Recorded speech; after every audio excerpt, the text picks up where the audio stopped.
Welcome to the Living the Dream podcast with Curveball. If you believe, you can achieve.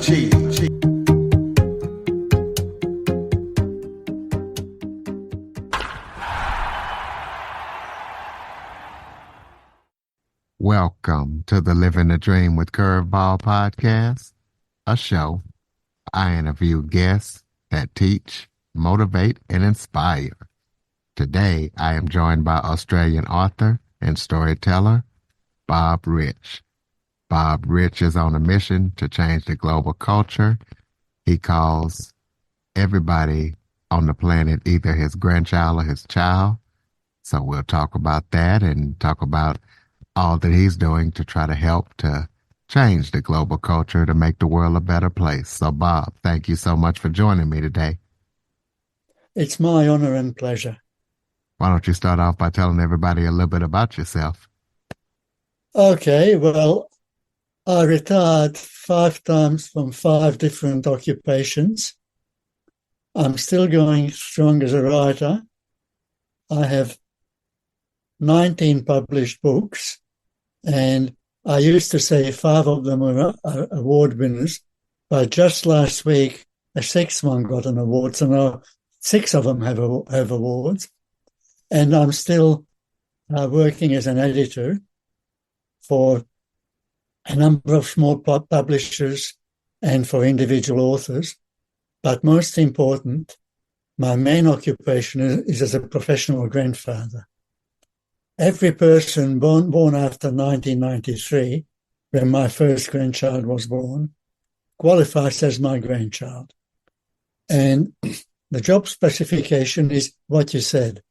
I want to work for them to have a chance at survival, for all of us, all life on this planet to have a chance at survival, and into a world that's worth surviving in. I mean, today's world is full of cruelty. You know, you could pack all the people who own almost everything into one bus. And in the meantime, people are starving. I happen to be supporting a small orphanage in Uganda where they feed, clothe, and send to school 38 children for about $20 a week. And if they don't get those $20, then they starve. And everywhere on the planet,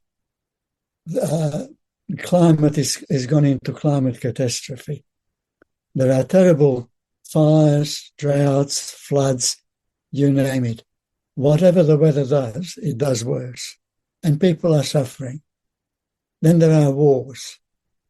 In one of the books I've read, in one of the books I've written, a fellow says, war is wealth. And it is. We have all these wars because of greed. We have all the suffering because of greed. Even the aggression and divisiveness, they're there because they pay. We live on poison planet. Every one of us, you and me included, have horrible chemicals in us that have caused the greatest epidemic of cancer ever known, although nobody talks about it. My daughter has cancer. I know lots of people who have cancer who have died from it. It used to be an old person's disease. Now children and young people cop it. And it's because of agricultural chemicals, the forever chemicals, the microplastics that get in your body and then release poison, stuff like that. It's got to change, or everybody on this planet is dead. In a way, it's okay if people die because we're causing it. But the dolphins and the whales and the birds and the little worms in the ground and trees, you name it, everything beautiful on this planet is dying because of what we created. And according to the best scientific evidence, there is still a window of opportunity for saving things. If every human on this planet acted as one, for survival, we could do it. Is that enough for one little talk for now? Well, what I wanted to ask is you have a book kind of along these topics talking about from depression to contentment. Is it even Yes. possible to be content in this world, the state it's in right now? Well, that's the book that's just won an award, actually. Well, I use Buddhist tools. I'm a secular Buddhist, which means I don't follow any ritual, but I follow the philosophy and the required actions, which is basically the same as to be a good Christian or to be a good person. And these Buddhist tools allow me to stay sane.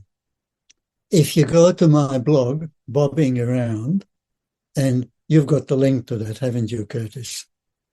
Yep, I have it, and it will be in the show notes for the listeners. And it will be displayed. But anyway, it's if you enter in a search engine, Dr. Bob Rich Bobbing Around, it'll come up. On the first page you see, there is a link to my advice on how to handle if you're in despair about the state of our world. And these are the tools that I use every day. And so I am tempted to jump off this planet, but I'm staying. And yes, the book From Depression to Contentment actually does cover these tools. The title is in depression, is about depression, but actually any source of suffering, anxiety, depression, addictions, whatever is bothering you, if you've got chronic suffering, then this book will help you. And it's therapy in your pocket. There is one of my grandchildren, a nice young man in Sweden, is given to depression. And whenever he sleeps back, he gets his phone out, and my book is in there, and he reads a relevant chapter, and that helps him to climb out again. And so the first part of the book talks about depression, but the second part is standard therapy, research-based therapy that works, that you can apply yourself, and that'll work for any source of suffering. And then the third part uses Buddhist psychology and positive psychology to climb way above that into contentment. But of course, it only works when you use it. And so I have to remind myself to use my tools. If I don't, then I do slip into despair because it's realistic. Anybody who doesn't acknowledge that we're in terrible times is just in denial. But we can handle it. So if you had one wish, what would that wish be? My one wish would be that all humans on this planet accept the philosophy advanced by Jesus, the Buddha, Gandhi, Martin Luther King, and various other sages like Dagawanda. Have you ever heard of Dagawanda? Yeah, I believe I have. Marvelous man he was. He was the peacemaker of the Iroquois Confederation. He went along to, well, he was in one of the tribes, but he went along to 6 nations, including his own, who were mutually hostile to each other, and made them into a peaceful group. And incredibly wise person. And in fact, his sayings were written down later. And when the fathers of the American Constitution negotiated what to include, they included his words. So the American Constitution is in part based on Dagawanda's philosophy, and he was justly called the peacemaker. So what we need to do is to have a world in which everybody feels unconditional, non-sexual, love and acceptance for every other person. If you do something evil, if you do something to hurt me, I will defend myself and I disapprove of the action, but I can still do it with compassion and love for you in my heart. It is perfectly possible. About a year, no, a bit less than a year ago, in Brisbane, Australia, a young man with black skin or brown skin, was a refugee from Somalia, was riding his push bike. And a hate-filled woman in a big four-wheel drive vehicle ran into him, knocked him off his bike. And when he landed safely, she tried to run over him. And he managed to get away, but then suffered PTSD, of course. He was in constant nightmares. And of course, he was a refugee from a terrible civil war. So that reignited all his trauma from his childhood. But in Australia, I don't know how it is in America, you submit a victim impact statement to court. And also, if the defendant doesn't plead guilty, then there is a trial and you have to testify. This young man, in his victim impact statement, begged for the judge to act with compassion to this woman. And when he had to go to court, he did the same. And he said, forgiveness is another form of justice. And I forgive her because I'm a good Muslim. Think about that. That's All amazing. these terrorists who, the Hamas attack in Israel, they are actually disobeying their religion just as much as Christians who do terrorist acts. The Crusades are completely against Jesus' message. And what the Israeli government is doing now in Gaza is completely against the Talmud, what Christians call the Old Testament. There was a man called Rabbi Hillel who lived about 100 years after Jesus, and he was challenged to recite the entire Torah while standing on one leg.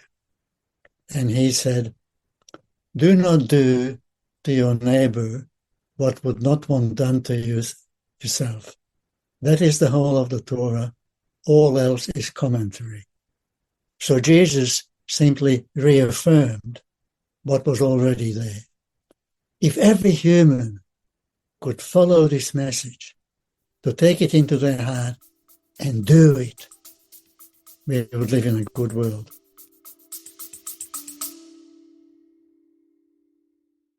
Okay, everybody, it's Michael E. Cullen II. And I'm Sesame and Carta from the All Too Real 2 podcast. We're passionate about movies, TV, and pretty much all things pop culture. Dive into the chaos of failed sitcoms, direct-to-video sequels, and the quirky realms of cinema and TV. Join us every Thursday for your dose of All Too Real 2 entertainment. We'll guide you through debates like whether Howard the Duck qualifies as a superhero. Ponder if Larry the Cable Guy could be the new Rock or Schwarzenegger. Discover if some shows and movies should have stayed in the cutting room. Ever heard of a sitcom featuring that dictator with the funny mustache? Well, we watched it. We're dedicated to unraveling the peculiarities of pop culture, sometimes with awesome guests. So, if you're into the eccentric world of pop culture, listen and subscribe to All Too Real 2. Available wherever you find podcasts and on Age of Radio.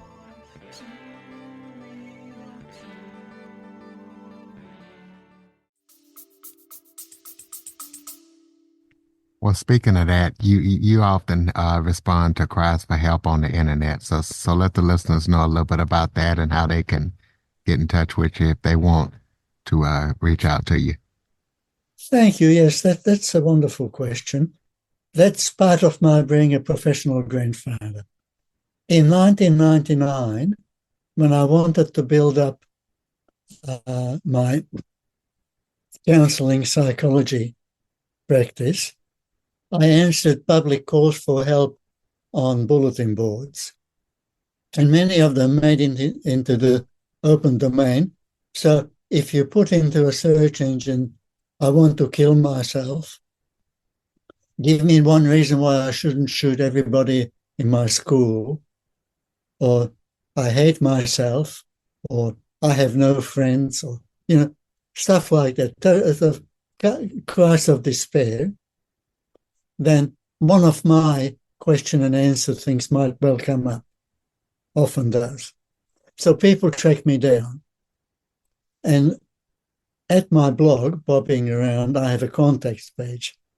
And so they send me an email, and I've got the gift of healing words. And so usually I can help them.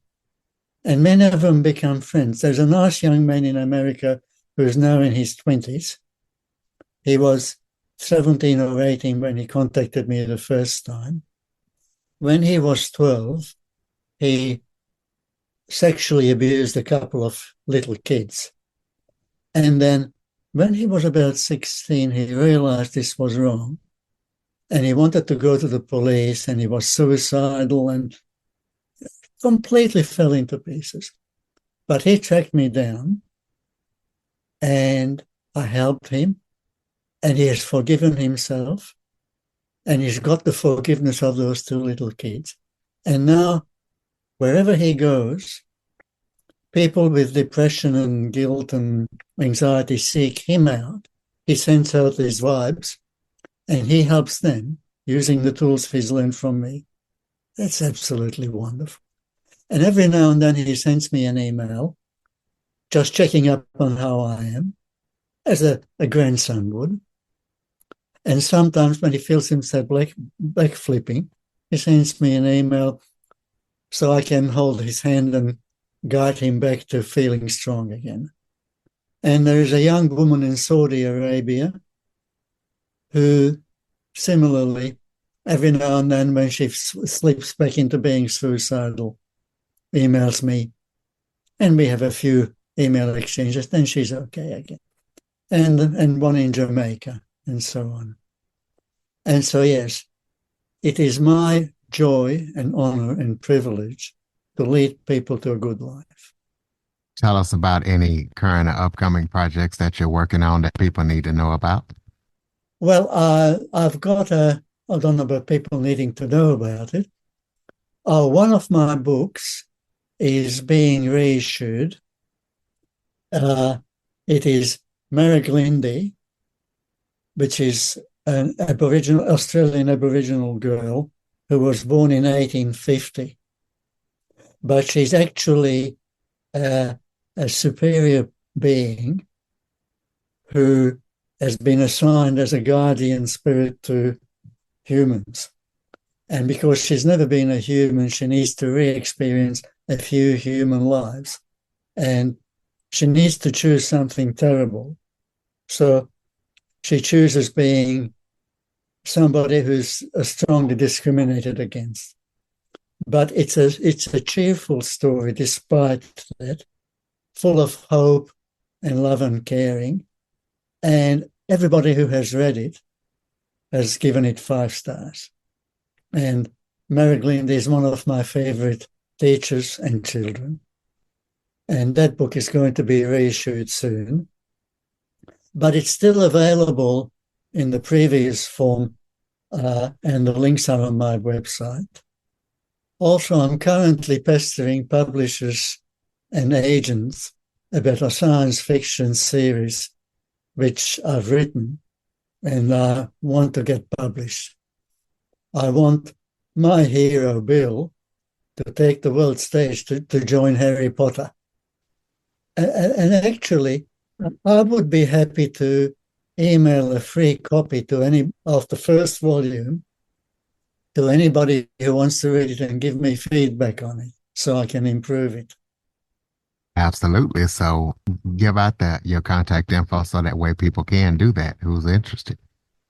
Yeah, well, if you just go to my blog on the contacts page, and if you do go to my contacts page, you'll find out that I'm a grumpy old man with no sense of humor, but Other people laugh at me, proving they have a sense of humor. If you read what I have on my contact page, you'll laugh.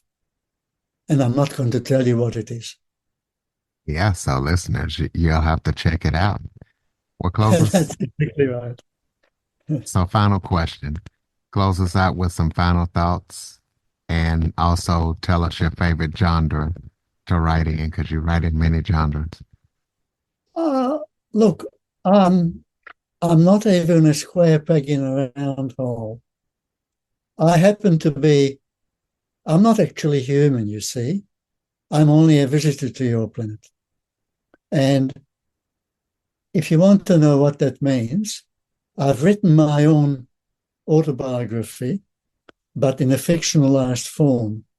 So the title is Ascending Spiral, and it's actually my life story in that everything that happened to my fictional hero happened to me.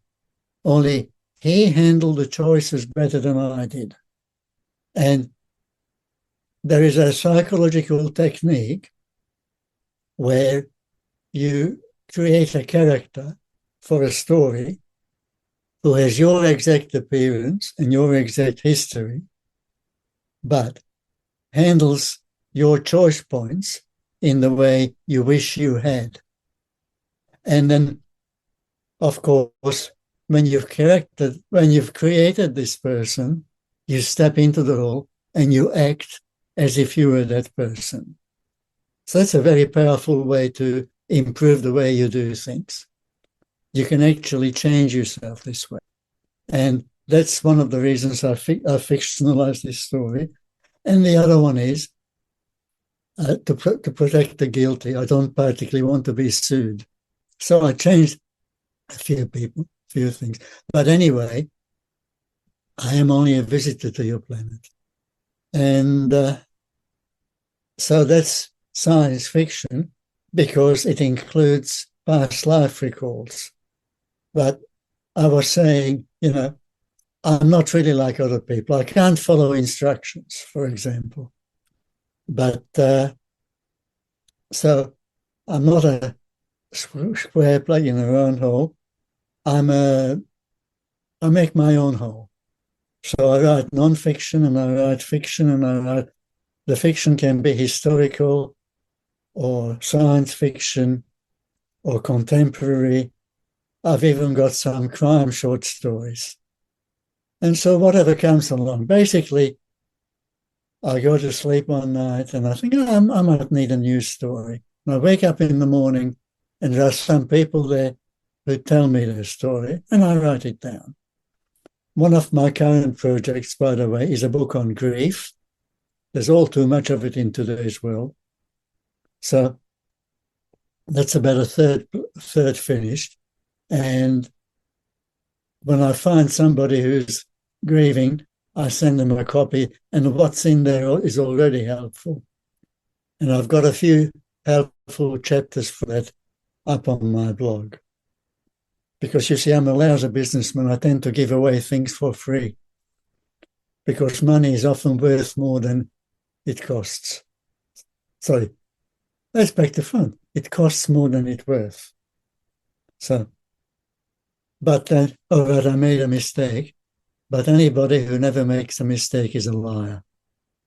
All right, ladies and gentlemen, there you have it, Bob Rich. Go check out that blog. Email him to get his free giveaway. And, if you have some issues or you need to reach out to somebody, Bob is the man. Reach out to him. He'll be there for you in any way he can. Please follow, rate, review, share this episode to as many people as possible. Get up on your favorite podcast app, hit that follow button, leave a review. If you have any guest or suggestion topics, cjackson102@cox.net is the place to send them. Thank you for listening and supporting the show. And Bob, thank you for all that you are doing to make the world a better place. Well, all we can do is the best we can do. And thank you for having me here, Curtis. For more information on the Living the Dream podcast, visit www.djcurveball.com. Until next time, stay focused on living the dream.